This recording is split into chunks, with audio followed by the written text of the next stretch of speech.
I am coming to you today from in front of 8 Mariposa Court. This is Tom Finucci's listing. Thank you for letting us tour, Tom. This is an Eichler built in Burlingame.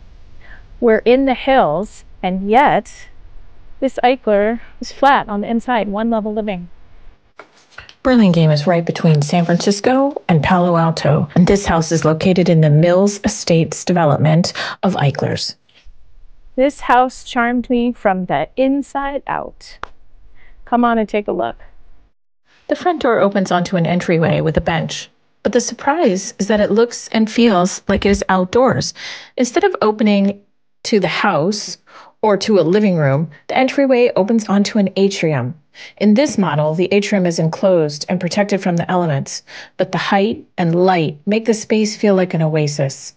You're entering a secret garden.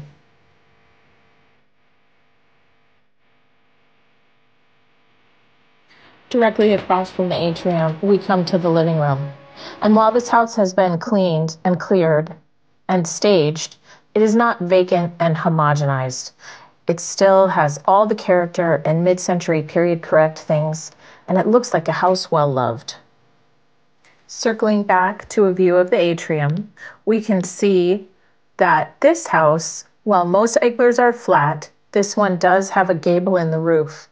And that gable in the roof runs all the way through the home from the front to the back.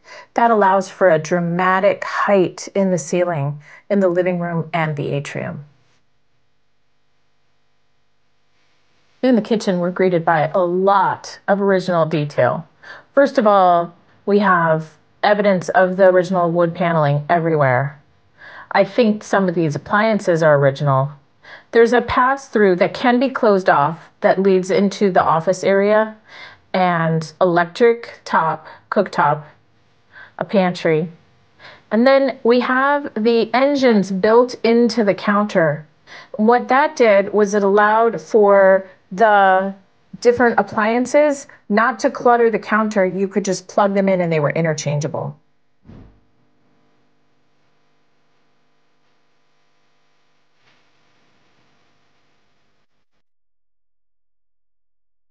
Adjacent to the kitchen is kind of an office library room, and it has a high back Ames group chair with an ottoman in it. All around this house are examples of period correct Ames chairs. The collection literally took my breath away. The house essentially has two sides. So on this side, past the kitchen, we are going to come to a bathroom.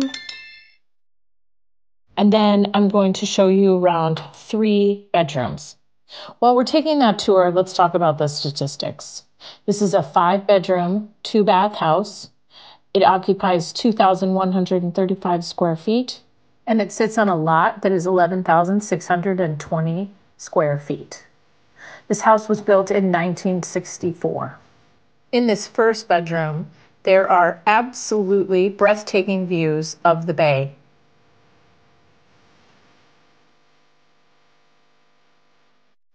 Around the corner is another bedroom. This one is set up just as a sitting room, and this one has a view out to the center atrium. All 3 of the bedrooms still have their original closet doors with the burlap texture on them. The third bedroom here has a window that looks out actually to the front atrium entryway. And then out in the hallway is kind of the utility area, and it was common for the washer dryer to be out in the hallway. With a view out to the pool, on this side of the house is the primary suite. This room essentially has access to a Jack and Jill bathroom.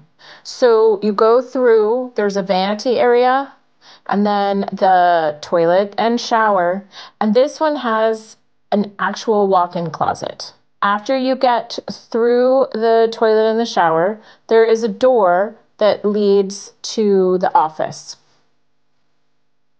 This office has a view back out to the atrium.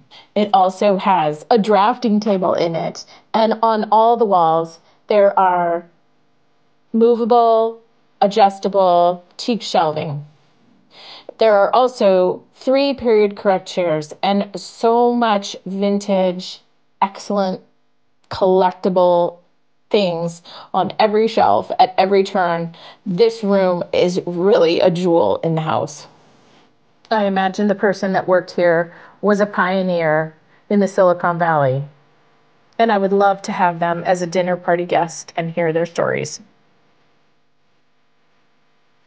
Most of the lot is graciously in the backyard. You go from sweeping views of the whole bay, and you can even see the water and the bridge. I have to say it was 109 degrees on the day that I took this video, so that has a lot to do with the air quality. In the back, there's this huge, I think, redwood tree. And then looking back at the pool, then you have this fountain that's kind of a half circle, and it's the aggregate texture, the same as every other panel in the concrete work all around the pool. You have steps into the pool, and the pool looks to be clean and in working order. Outside also, there is like this little kind of a changing room. I don't know if it used to actually even be a sauna or possibly a shower, but in this area, we have a little changing room with a bench.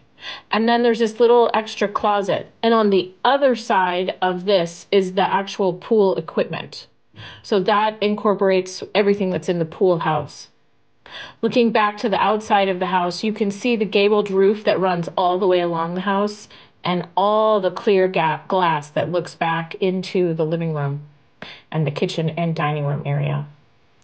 And then over here, we're enjoying the view. And then there's a seating area and an outdoor fireplace. It's really an extraordinary layout. Okay, so I hope that was helpful. My name is Susan Cornish, and if you are interested in looking at Eichlers or the value in any other older homes, mid-century homes, I would be so excited to go with you and tour around, show you one, and then negotiate and get you into it. My name is Susan Cornish, and I look forward to being your real estate resource of choice.